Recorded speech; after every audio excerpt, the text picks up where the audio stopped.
Yo, yo, yo la famille, comment vous allez? Bienvenue à cette nouvelle vidéo sur YouTube la famille.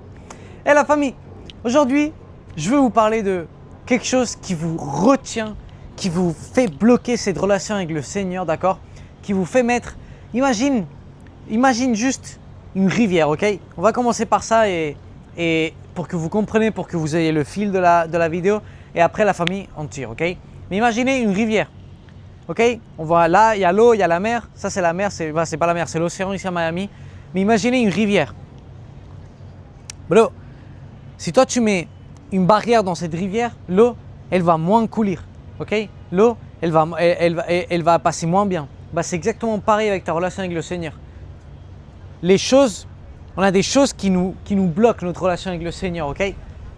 Regardez le massif vue qui est en train de passer là-bas. Littéralement. Je continue à parler, mais on a des choses qui bloquent notre relation avec le Seigneur. Ok, la famille? Et l'une d'entre elles, c'est celle que je vais parler dans cette vidéo. Donc pendant que ce massif yacht y passe, la famille, je vous dis bienvenue à tous les nouveaux abonnés. Bienvenue à tous les nouveaux de cette chaîne. Bienvenue à toutes les personnes qui me voient pour première fois. Je vais me présenter rapidement et après on va directement lancer cette incroyable vidéo avec tous ces yachts qui passent derrière. Ok? Donc moi la famille, c'est Alex, j'ai 20 ans, actuellement je vis à Miami et c'était pas comme ça il y a un an et des poussières, ok? Un an et un mois j'étais en France avec un boulot que je voulais plus faire, avec des études que je voulais plus avoir, dans un pays où je voulais plus être. Je vivais chez mes parents, j'avais des addictions encore, je fumais du tabac et une longue liste etc. Ok?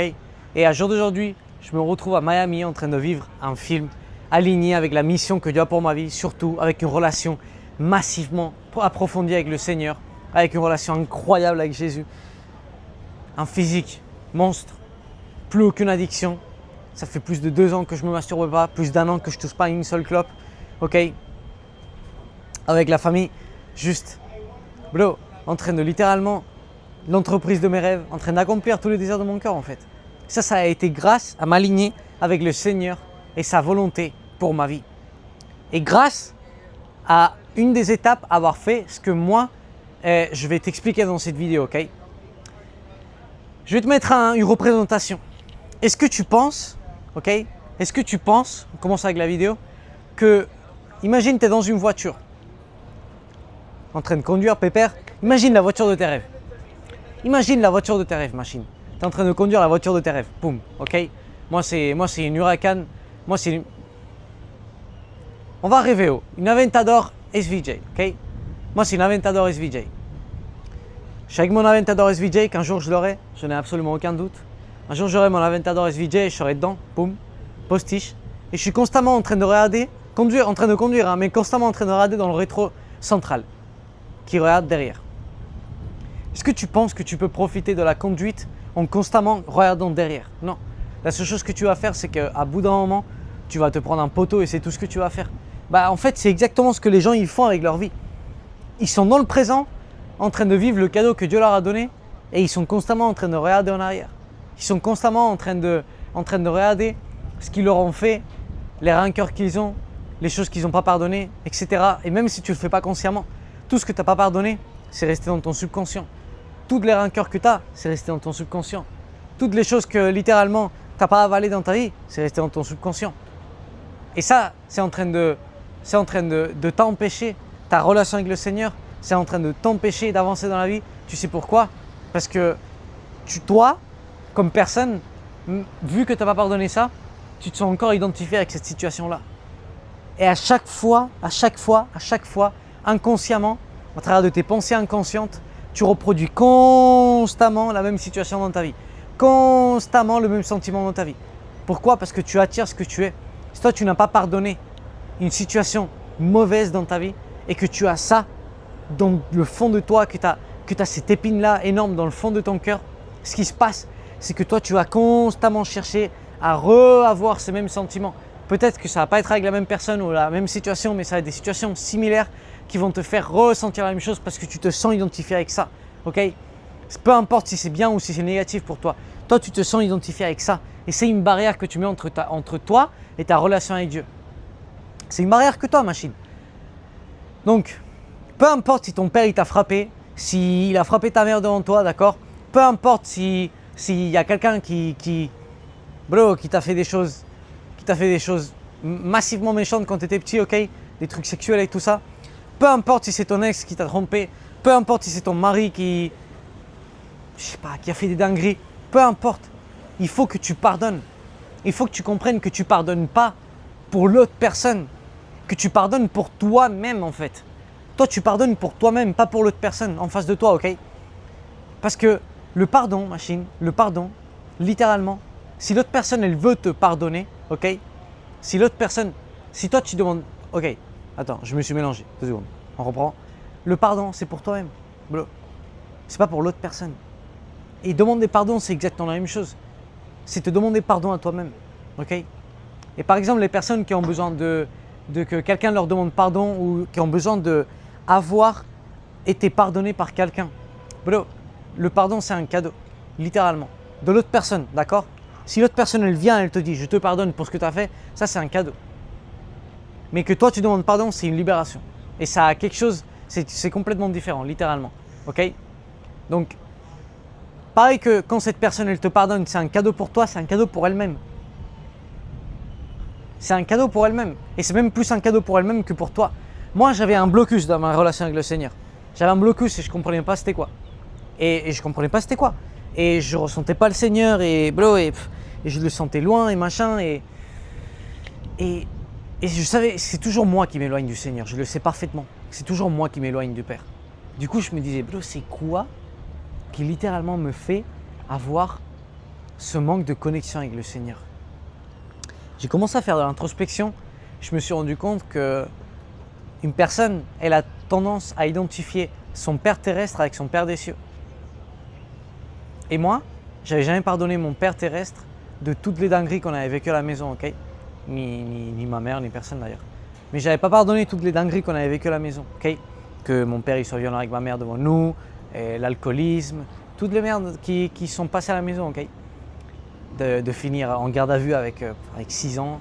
Enfin, j'ai pas pardonné tout ça.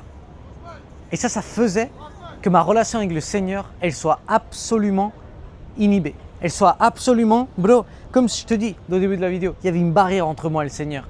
Et j'avais une élève de mon académie qui était exactement pareil, littéralement. Elle avait un massif problème avec le Seigneur. Elle me disait, j'arrive pas à le sentir, j'arrive pas à avoir cette connexion que toi tu as, cette relation profonde avec le Seigneur. Et moi je lui dis, machin, je vais pas dire son prénom, mais machin, est-ce que tu as des rancœurs pour quelqu'un? Est-ce que tu n'as pas pardonné quelqu'un? Et là, elle a les yeux qui s'ouvrent comme des assiettes. Et elle me dit, oh, c'est machin. Et genre littéralement, un mois après, elle m'envoie un message, Alex, j'ai enfin fait le pas, j'ai enfin pardonné cette personne, j'ai fait ce que je devais faire, je me sens libéré, je me sens vivante, machin, blablabla. Hey la famille, c'est pas des conneries que je vous dis. C'est littéralement ça que j'ai vécu, c'est littéralement ça que je te transmets. Ta relation avec le Seigneur, elle peut être inhibée pour tout et n'importe quoi, machine. Il faut qu'on soit des êtres purs pour être réellement bien connectés avec le Seigneur. Et encore une fois, ça c'est, il y en a, il va me dire, non, les gens ils pensent que c'est soit tout blanc, soit tout noir. Non, bro. C'est, encore une fois, le Papa des cieux, c'est comme une personne, bro. Si toi, tu n'entretiens pas la relation avec ta femme, bah, cette relation, elle va pas durer. Et si toi, c'est ta femme depuis un mois, bah, tu n'auras pas la même relation avec ta femme que tu es avec elle depuis un mois qu'avec ta femme que tu es marié depuis 10 ans, ok? Tu n'auras pas du tout la même relation. Avec ta femme de 10 ans, tu auras une relation beaucoup plus approfondie, tu la connaîtras beaucoup plus, vous vous comprendrez sans même parler. Et avec celle d'un mois, bah, c'est littéralement, tu es en train de connaître la personne. C'est exactement pareil avec Dieu. Papa des cieux, c'est une relation avec lui que tu ne construis pas une religion, ni de la distanciation, ni rien de tout ça bizarre, d'accord? Et si toi, tu construis une relation solide, bro, il va falloir remuer des choses, pas en additionner, remuer des choses, ok? Remuer des peurs, remuer des limites, remuer des fausses croyances, remuer des rancœurs, remuer des non-pardons, remuer du mauvais état physique, remuer des addictions, remuer du conformisme et surtout approfondir dans la souffrance et dans l'obéissance au Seigneur. Et c'est comme ça que tu construis une relation massive. Une relation massive, littéralement. Ok? Les gens, ils pensent que je vais à l'église le dimanche et ça y est, bro. Et j'ai une relation massive avec le Seigneur. Ah ouais? Bah tu sais quoi, frère? L'église, bro, faut vraiment faire gaffe là où c'est que tu vas. Faut vraiment faire gaffe là où c'est que tu vas à l'église. Parce que la plupart des pasteurs, c'est des hypocrites. La plupart des pasteurs, c'est des personnes qui sont littéralement absolument pas alignées avec le Seigneur. Et ils le prouvent par ses actes. Ok? Je ne te dis pas qu'il n'y en a pas des bons. Il y en a des bons, il y en a des très bons. Et bien sûr que oui, il y en a, ils sont rendus à mes cœurs au Seigneur. Mais par contre, il y en a d'autres, ils sont là pour leur propre gloire, tu vois. Ils ne sont pas là pour glorifier Jésus. Ils ne sont pas là pour glorifier son nom. Ils ne sont pas là pour le servir. Ils sont là pour se servir eux-mêmes. Ils sont tellement hypocrites qu'ils ne s'en rendent même pas compte. L'autre jour, j'ai une élève, elle me parle, elle me dit machin, dinguerie, c'est passé ça. Ça fait 2 églises que je vais, les 2 elles m'ont complètement déçu. Il y en a une, elle m'a même volé de l'argent. Et il y en a une autre, je sais pas, ils m'ont trahi ou je sais pas. Bro, il faut comprendre que les églises, c'est des personnes, ok? Les églises, c'est des personnes. Et il paraît qu'une personne, elle peut être massivement connectée avec le Seigneur. Et il y en a une autre qui peut être massivement connectée avec celui d'en bas. C'est pas parce que c'est à la tête d'une église, parce qu'il a l'étiquette de pasteur, que cette personne elle est plus connectée avec le Seigneur. Absolument pas. Absolument pas. C'est pour ça que moi, avant d'appeler pasteur quelqu'un, laisse-moi que je regarde un petit peu quitter machine. Parce que je ne vais pas te donner une étiquette aussi élevée alors que réellement tu es un plébéien, tu n'es pas un pasteur. D'accord? Si, tu es un pasteur de moutons perdus. Littéralement. Donc, à la fin, la famille... Oh, bro, les yachts qui sont en train de sortir de là.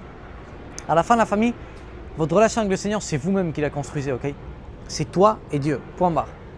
Et tu peux avoir des personnes qui t'aident à construire cette relation, bien sûr, comme moi je suis en train de t'aider actuellement, parce que je vais te faire prendre conscience de beaucoup de choses que tu ne sais pas. Mais bro, c'est toi avec le Seigneur, point barre. Et ça, c'est ce qui va te donner des résultats massifs dans ta vie. Une réelle relation avec le Seigneur, c'est ce qui te donne des résultats massifs dans ta vie. Regardez-moi ce film, la famille. Regardez juste moi ce film, la famille.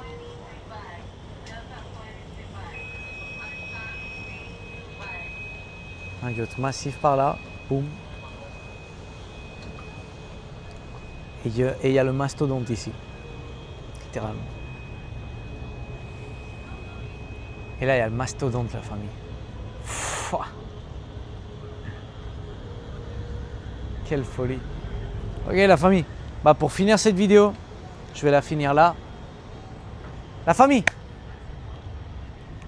Je vais finir cette vidéo, ok? Que Dieu vous bénisse. Si la famille, si vous avez quoi que ce soit comme doute, n'hésitez pas à m'envoyer un message à Le Vrai Millionnaire en Instagram. Si vous avez quoi que ce soit comme envie d'approfondir, vous avez plus de 5 heures de masterclass gratuite et un e-book gratuit qui va complètement vous faire changer toute votre façon de penser, de percevoir Dieu et la vie. Et tous ceux qui veulent aller au-delà, qui veulent enlever toutes ces addictions, enlever toutes ces choses qui littéralement inhibent sa relation avec le Seigneur, que vous voulez construire une relation massive avec Dieu, un physique massif et avoir des résultats massifs après tout ça. Alors la famille, intégrez l'académie. L'académie, elle commence avec un défi de 40 jours qui est littéralement tous ceux qui l'ont fait, leur vie, elles ont changé. Si ce n'est pas un côté, c'est de l'autre. Donc si tu veux avoir réellement du changement, si tu veux réellement construire quelque chose de force 2026 et enfin changer cette roue de merde dans laquelle tu vis, bro, je te dis accède à l'académie. Elle va littéralement te changer la vie. L'investissement économique, c'est essentiel, sinon tu ne vas jamais changer. Ok? Que Dieu te bénisse. Je t'aime du fond du cœur, machine, et on se voit dans la prochaine vidéo, machine. Let's go!